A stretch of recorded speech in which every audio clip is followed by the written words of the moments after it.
السلام علیکم ورحمۃ اللہ وبرکاتہ جی۔ اس وقت میں ہوں جی ٹی چوک راولا کوٹ میں، جہاں پہ ہمارا دھرنا ہے۔ آج 2 تاریخ ہے اور اس وقت صبح کا ٹائم ہے، تقریباً 11-12 بجے کا۔ حالات پورے کشمیر میں کشیدہ ہیں جی۔ پورے کشمیر کی صورتحال آپ سب کو بخوبی پتا ہوگا، اگر نہیں پتا تو کچھ چیزوں کو میں پوائنٹ آؤٹ کر دیتا ہوں جو کہ کل سے آج تک ہائی لائٹ چل رہی ہیں۔ سب سے پہلے میں جاؤں گا مظفر آباد کی سچویشن پہ۔ ہمارے بہت سارے بھائیوں کو شہید کر دیا گیا ہے۔ جو تعداد ہے وہ ابھی کنفرم نہیں ہوئی، لیکن 8 سے 10 لوگ منیمم بتائے جا رہے ہیں جو کہ وہاں پہ شہید ہوئے ہیں۔ آپ یہ دیکھیں کہ اس ریاست کا ظلم، بربریت، جبر، ایک طرف عوام یہ کہہ رہی ہے کہ ابھی الیکشن نہ ہو، اور یہ لوگ الیکشن کروانے کے لیے زبردستی الیکشن کروانے کے لیے اتنے لوگوں کو شہید کر رہے ہیں۔ تو ان لوگوں کا دماغ جگہ پہ نہیں ہے، اور یہ ظلم اور بربریت کی جو ساری حدیں ہیں وہ کراس کرتے جا رہے ہیں۔ اتنا سستا کشمیریوں کا خون نہیں ہے کہ اس کو اس طرح سے بہایا جائے۔ دوسری طرف کچھ علاقوں میں انٹرنیٹ آن کر کے عوام کو لالی پاپ دیا گیا تھا کہ جو ہے وہ ہم جو ہے وہ چاہتے ہیں کہ واپس سے خوشحالی آئے، یہ وہ۔ تو جیسے انہوں نے دیکھا کہ انٹرنیٹ کے ذریعے لوگوں کے اندر شعور آ رہا ہے، ویسے انہوں نے کنٹرول انوائرمنٹ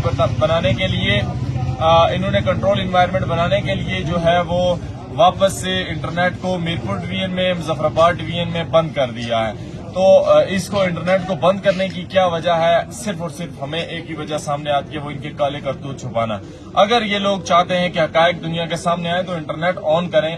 ہمارے سوشل میڈیا پلیٹ فارم جن کو کوئی پروپیگنڈا لگ رہے ہیں تو یہ سوشل میڈیا آن کریں جب عام عوام، میں بھی عام عوام ہی ہوں، میں کوئی سیاستدان نہیں ہوں یا میں کوئی ایسا انفلوئنسر نہیں ہوں جس کا کسی سیاسی تحریک سے یا سماجی تحریک سے پہلے تعلق ہوا ہو، لیکن اب عام سے ڈکلیئر کر کے ہمیں تو ٹیررسٹ ڈکلیئر کر دیا گیا ہے۔ تو آپ یہ کریں، آپ انٹرنیٹ آن کریں۔ عام عوام جب آپ کو ڈیٹا اپلوڈ کرے گی تو آپ کے کالے کرتوت پوری دنیا کو پتہ لگ جائیں گے، اور جو اس ریاست میں ظلم ہو رہا ہے وہ ساری دنیا کو پتہ چل جائے گا۔ دوسری طرف ہم اسلام آباد کی سچویشن پہ جائیں گے تو دیکھیں، پہلے بھی ہم لوگوں نے کہا کہ ہماری پاکستان کے ساتھ کوئی دشمنی نہیں ہے، پاکستانی عوام کے ساتھ کوئی دشمنی نہیں ہے۔ اسلام آباد میں پاکستان کے بہت سارے لوگ، کشمیر کے جو ہمارے بھائی وہاں پہ رہتے ہیں، وہ سارے وہاں پہ نکلے، انہوں نے ایک احتجاج ریکارڈ کروایا، پرامن احتجاج۔